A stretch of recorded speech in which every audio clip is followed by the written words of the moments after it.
नमस्कार। एक श्लोक एक दिन, अश्लोका ए डे। अख श्लोक अकि दुहन, और वह भी पंचस्तवी के चौथे ताव में से। और आज का श्लोक 9वां है, तो इसे हम सुनते हैं। चर्वांबरं च शवभस्म विलेपनं च भिक्षाटनं च नटनं च परेत भूमौ वेताल संहति परिगृहता च शंभोः शोभां बिभर्ति गिरिजे तव साहचर्यात्। इसे हम कश्मीरी स्टाइल में भी कर सकते हैं। चर्मांबरं च शवभस्म विलेपनं च भिक्षाटनं च नटनं च परेत भूमौ वेताल संहति परिगृहता च शंभोः शोभां बिभर्ति गिरिजे तव साहचर्यात्। अर्थात शिव का मृगशाला इत्यादि वस्त्र पहनना, मुर्दों का भस्म विलेपन शरीर पर मलना और भिक्षा के लिए घूमना, प्रेतों की भूमि में नाचना तथा वेताल भैरव इत्यादि के समूह का कुटुंब का रूप होना, अर्थात यह उसकी विलक्षणता है।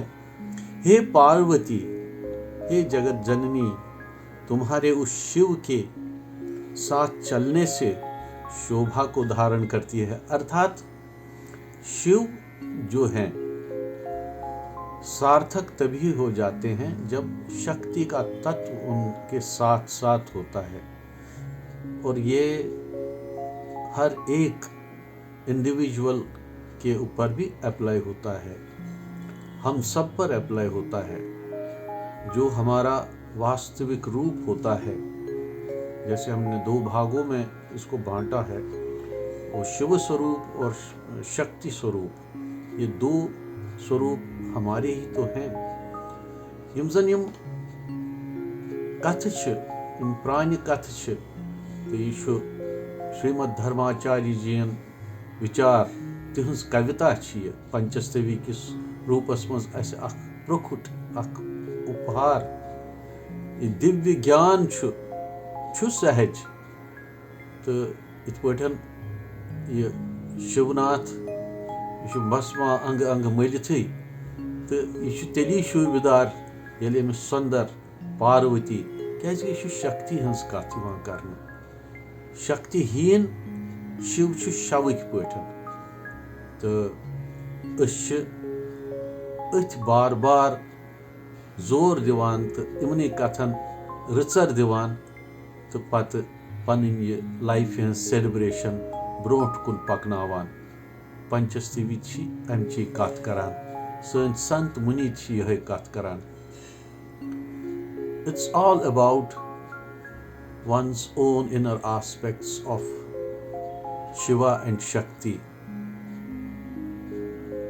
A person who has bhasma pasted on his body and who is dancing in the cremation grounds, dancing to the tune of divine, but he is known and his existence is realized only when Shakti is there.